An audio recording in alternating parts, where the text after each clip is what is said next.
A $40 million private jet sat dead on the runway for 3 straight years. Every expert in the industry had given up. Hundreds of engineers had walked away confused. But one quiet man, a single father fixing tractors in a small town, saw what nobody else could see. In just 10 days, he did what an entire company couldn't do in 3 years. But the moment that jet roared back to life, they tried to cheat him out of every dollar they promised. He said nothing. He simply walked away. 2 days later, in front of the richest investors in America, that same jet died again. And suddenly, everybody needed the one man they had just betrayed. Ethan Cole wasn't the type of dude who showed up on LinkedIn or got tagged in industry posts. No blue checkmark, no fancy bio, no alumni network blowing up his phone. Homie lived in a small town where nobody asked questions, and that was exactly how he liked it. Back in the day, Ethan had been the guy. Like the real deal, one of the sharpest aerospace engineers the military had ever put through the grinder. The kind of man who understood machines the way most people understand their own breathing naturally, deeply, without even thinking about it. But when his wife passed, something inside him just shut down, like a circuit breaker nobody knew how to reset. He walked away from a career that could have had his name on buildings, and he never looked back. Now he fixed tractors, generators, the occasional busted prop engine for some farmer who paid him in cash and a firm handshake. His neighbors figured he was just some quiet, grease-covered dude who was weirdly good at his job. Nobody suspected the guy had once designed systems that flew soldiers into places maps didn't even show.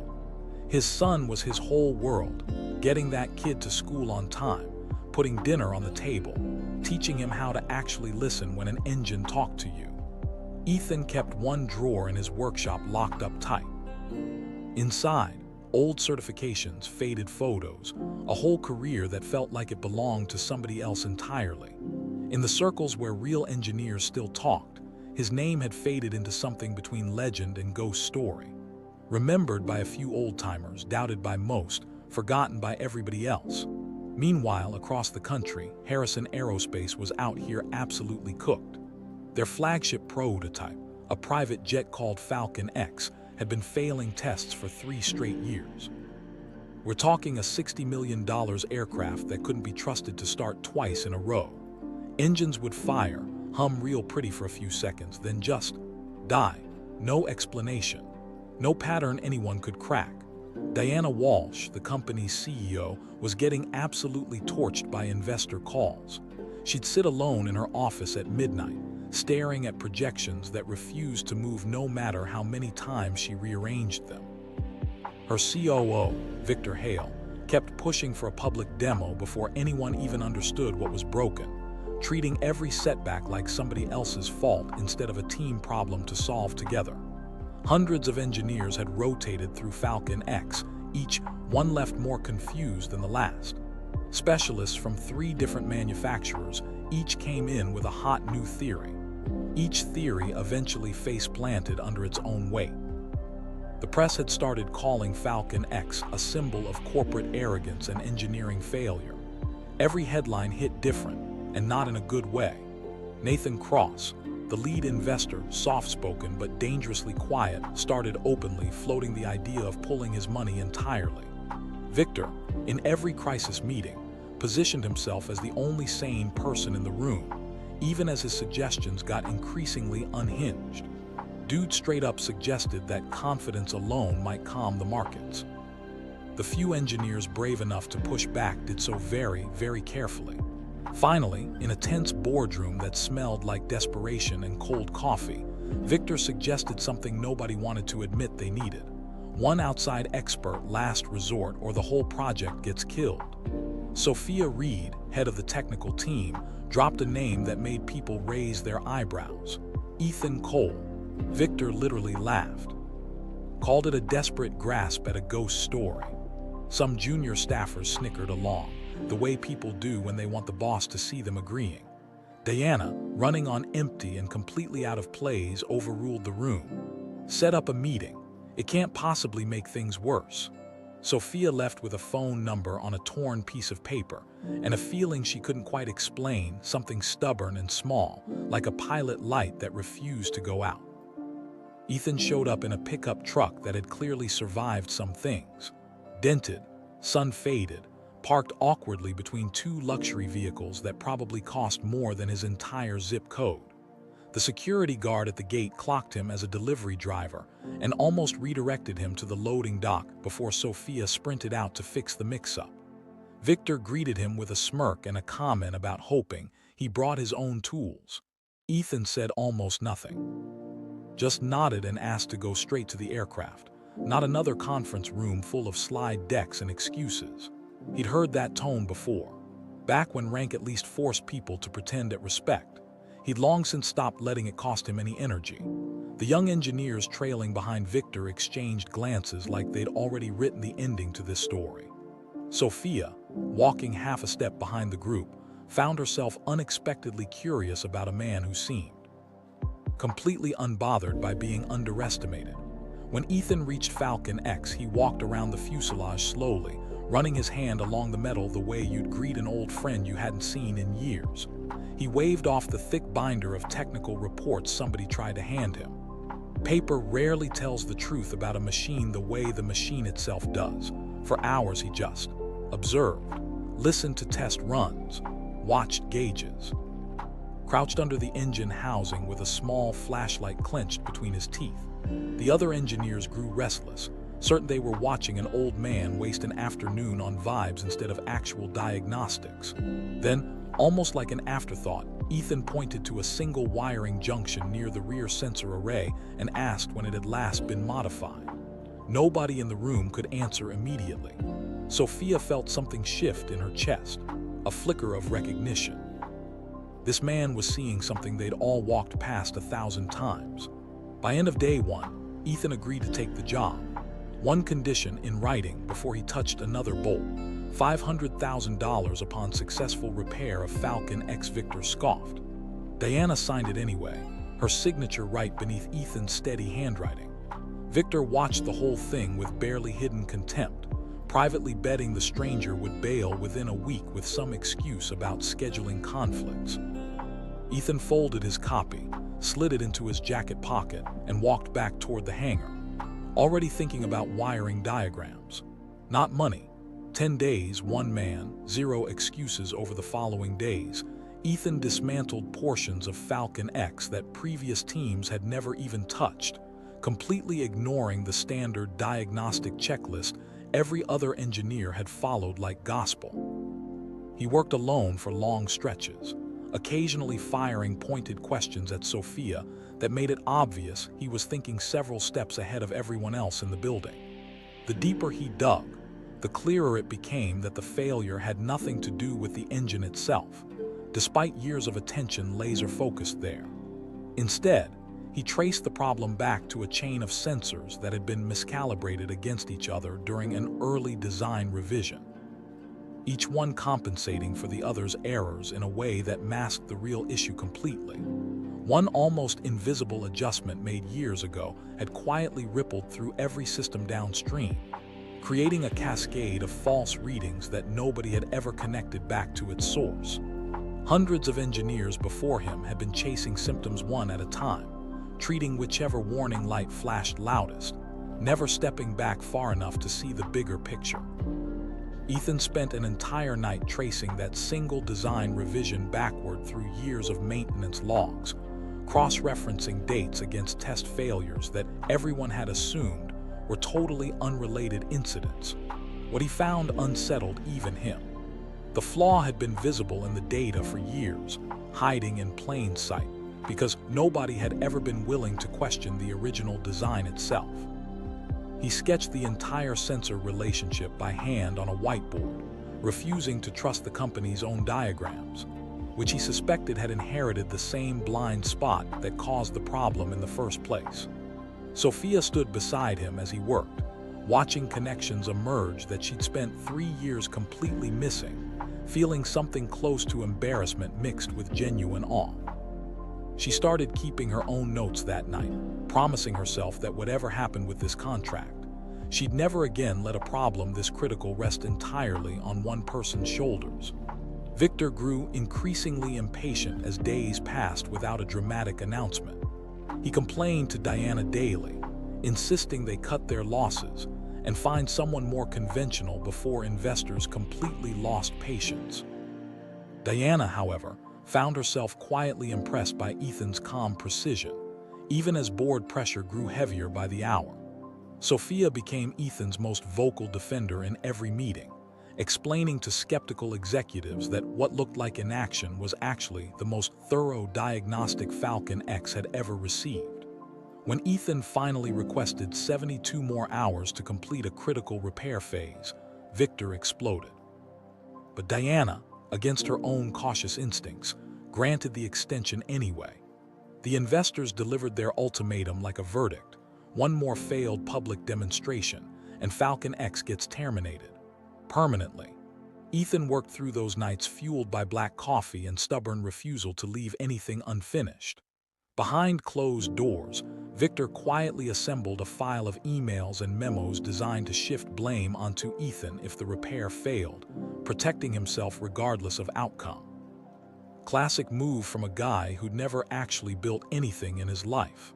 On the last evening before the deadline, Ethan finally stepped back from the open engine bay, wiped his hands on a rag, and told Sophia simply, "Test it in the morning. The whole company's gonna be watching." He didn't sleep that night. Instead, he sat alone in the empty hangar, running through every connection in his mind one final time, the way he used to check his work before sending soldiers up in aircraft that couldn't afford a single mistake.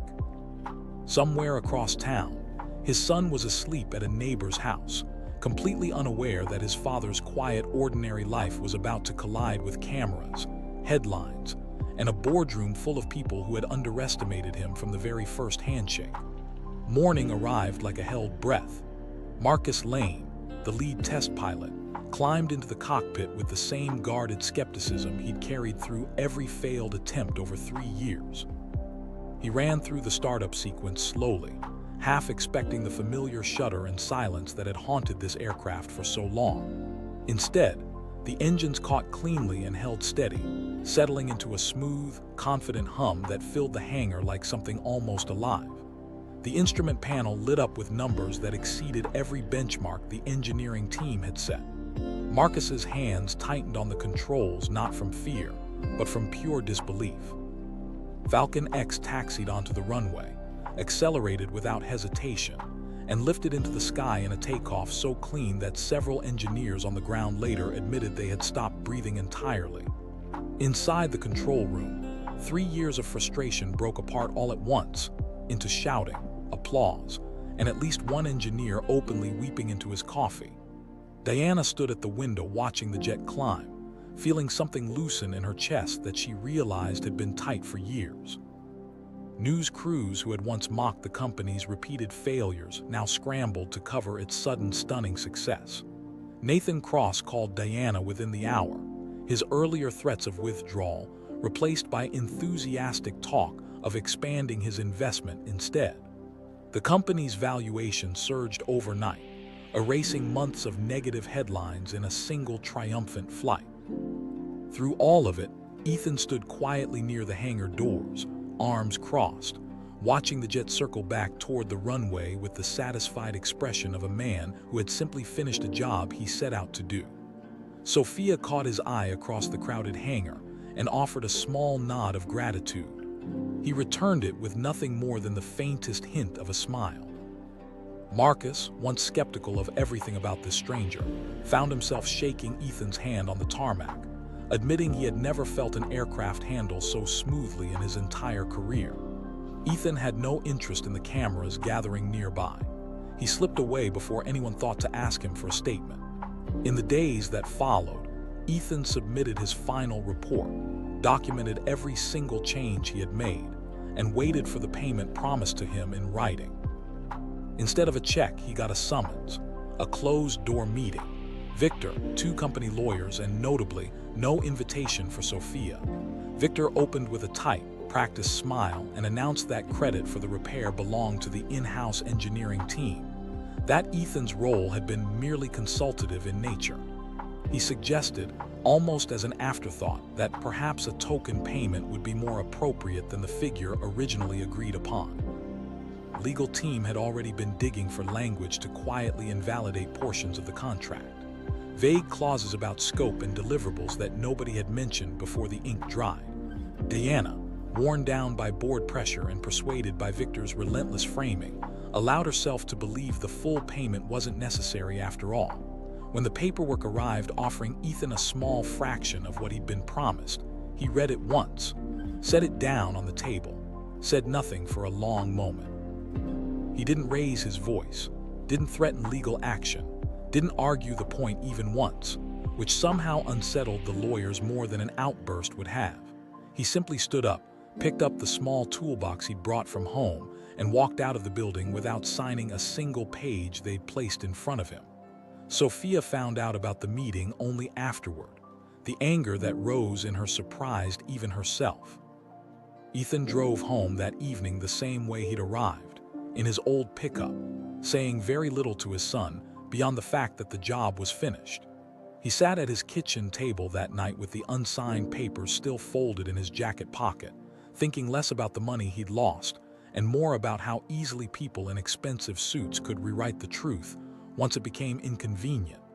The company considered the matter closed, certain that a quiet exit meant a problem that had simply gone away. They were dead wrong. 2 days later, Harrison Aerospace prepared for a public demonstration meant to cement Falcon X's comeback in front of its most important investors. Victor stood near the podium beaming, telling reporters and shareholders that the project's success belonged entirely to his internal team's dedication. Marcus climbed into the cockpit, ran through the same startup sequence that had worked flawlessly just days earlier, and waited for that familiar reassuring hum. Instead, silence.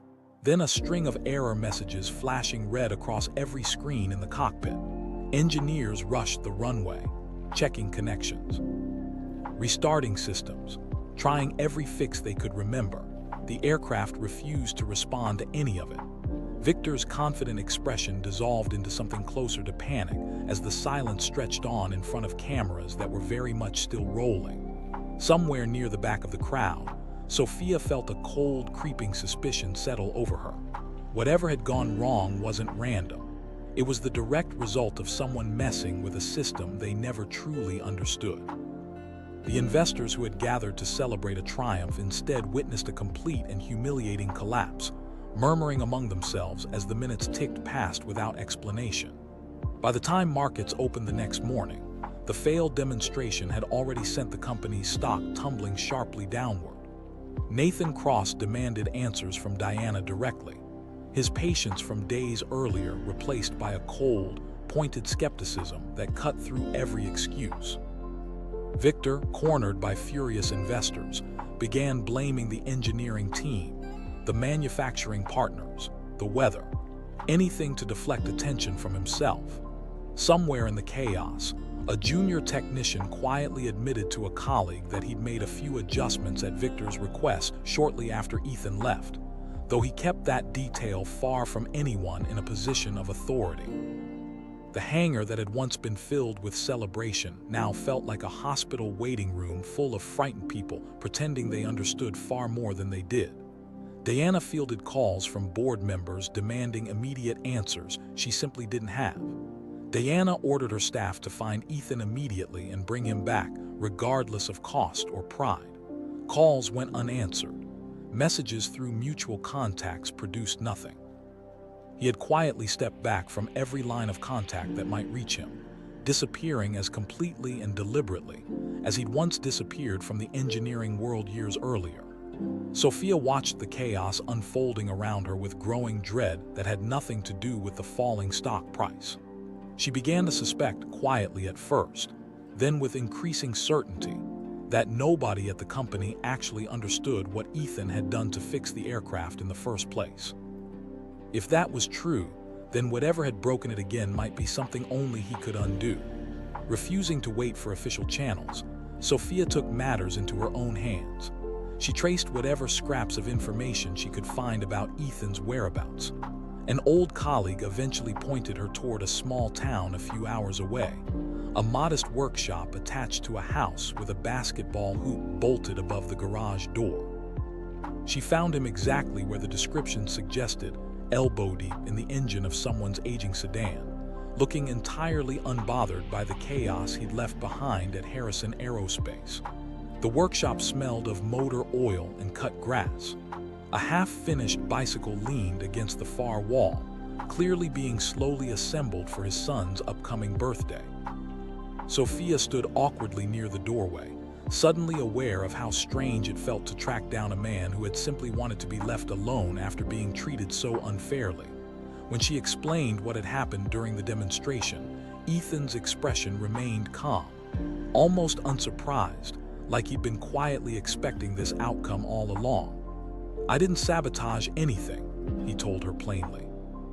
"The failure you're describing has a far simpler explanation than anyone back there seems willing to consider." He explained everything. After being denied his payment, Victor had grown anxious to claim sole credit for the repair before the next major showcase. In an effort to make the fix appear entirely the work of internal staff, Victor had quietly authorized small adjustments to several calibration settings that Ethan had originally configured with extreme precision. Those settings had been deliberately interconnected, balanced against one another, in a way that allowed the entire system to function as a coordinated whole rather than a collection of separate parts. Altering even one value without understanding the full relationship between them was enough to throw the entire balance into chaos. Exactly the kind of cascading failure that had plagued the aircraft for years. Ethan had warned in his original documentation that nothing in the system should be modified without his direct involvement. A warning Victor had apparently dismissed as unnecessary caution from an outside contractor. "I didn't lift a finger to cause that failure," Ethan said quietly. "But the moment I heard about those unauthorized changes, I knew exactly what the result would be." He told Sophia almost gently that he'd spent years building things meant to keep people safe, and that watching someone treat that kind of precision so carelessly, purely to steal credit, was the part that bothered him most. It wasn't anger keeping him away. It was a quiet refusal to keep rescuing people who had no intention of valuing the work once it was done. Sophia sat with that for a long moment, feeling the full shape of what had happened settle over her like a held breath finally released. This was never about the $500,000. It was about a lifetime of being overlooked by people who mistook humility for weakness. Back at Harrison Aerospace, Sophia requested an emergency meeting with Diana and presented everything she'd uncovered, including internal emails retrieved from the company's own servers. The messages showed Victor instructing a junior technician to adjust specific calibration values shortly after Ethan's departure, explicitly framing the request as a way to demonstrate independent competence before the investor demonstration. Diana read through the exchanges in silence. Her expression shifted from disbelief to quiet, simmering fury directed squarely at the man she had trusted to manage daily operations. Nathan Cross, invited into the meeting once the evidence became clear, didn't bother hiding his fury, demanding immediate accountability from everyone at the table.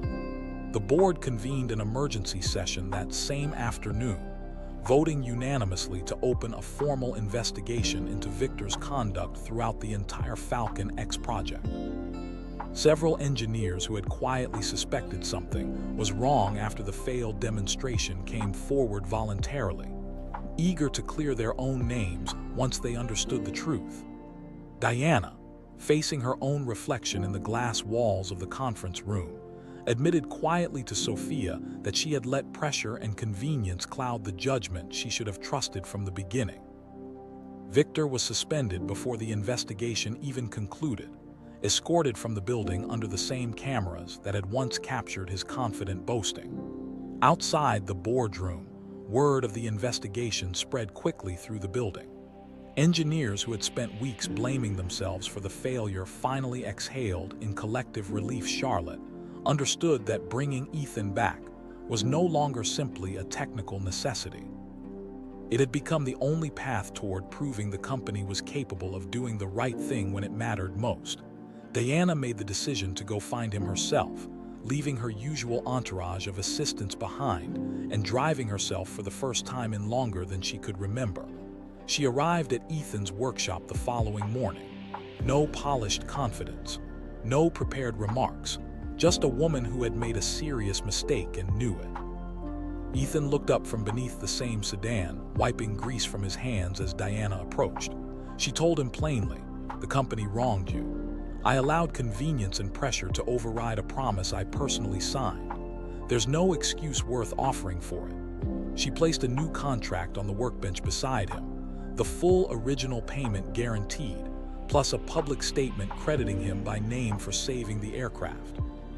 Ethan listened without interrupting, studying her face the way he might study a faulty gauge, looking for the small tell that revealed whether it could still be trusted. Diana spoke about her own failures as a leader, admitted she'd spent so long managing investors and headlines that she'd forgotten what it felt like to simply do right by the people who made her company function. "I don't expect forgiveness," she said. "Only the chance to correct what can still be corrected." When she finished, Ethan asked one question. Will the young engineers who worked through those sleepless nights be protected from any further blame? Diana assured him they would. The investigation had already cleared the engineering team completely. Ethan considered her words, thought less about the money on the table and more about Sophia, Marcus, and the dozens of other engineers who had believed in the project, even when leadership had failed to believe in fairness. "I'll come back," he said finally. "Not because this company deserves a second chance, but because the people who actually build these machines with their hands do." Diana nodded, feeling something close to relief mixed with the quiet humility of someone who had learned a difficult lesson far later than she should have. They shook hands over the workbench. No lawyers this time, just two people finally choosing honesty over convenience. Ethan packed his tools, told his son he'd be away a few more days, and drove back toward the company that had once tried to erase him. His son asked, with the simple honesty only kids can pull off, whether the people at that company had finally learned to say thank you properly. Ethan laughed for the first time in weeks. "They're certainly trying, buddy." When Ethan arrived at the hangar, the engineering team gathered around him with a mixture of relief and quiet shame, aware now of everything that had happened behind closed doors. Ethan didn't dwell on blame. He walked them through the original calibration logic step by step, explaining the delicate relationships between each sensor in language they could finally understand. He showed them precisely how Victor's unauthorized adjustments had disrupted that balance, turning a once stable system into something unpredictable and fragile. Sophia took careful notes throughout, determined that this knowledge would never again live solely inside one man's head where it could be dismissed or undervalued. Marcus watched from the cockpit doorway, arms crossed, recognizing that the calm stranger who had once seemed unremarkable was perhaps the most capable engineer he'd ever worked alongside. Hour by hour, the team rebuilt what had been broken, this time understanding exactly why each adjustment mattered. On the morning of the rescheduled demonstration, tension hung over the hangar thicker than it had during any previous attempt. Everyone understood there would be no third chance. Marcus climbed into the cockpit, glanced back toward Ethan standing near the open hangar doors, and received a small, steady nod. The engines ignited cleanly. That same confident hum filled the room, and this time nobody dared celebrate until the aircraft was safely airborne. Falcon X climbed into a clear morning sky in front of investors who had come prepared for disappointment. Their skepticism dissolved into stunned silence as the jet performed flawlessly through every maneuver. From the ground, the aircraft looked almost weightless, banking and climbing with a grace that made even the most hardened skeptics lower their phones just to watch it with their own eyes. Diana stood beside Sophia near the runway, her hand pressed lightly to her chest, finally allowing herself to believe that the worst of this ordeal might actually be behind them. Nathan Cross watched from the observation deck, arms folded, before finally allowing himself a slow, satisfied smile as Falcon X banked gracefully over the runway. By the time the jet landed, the company had proven not just that the aircraft could fly.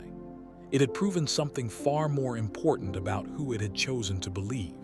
Marcus climbed down from the cockpit and walked straight toward Ethan, extending a hand and admitting, in front of everyone watching, that he had been wrong to ever doubt him.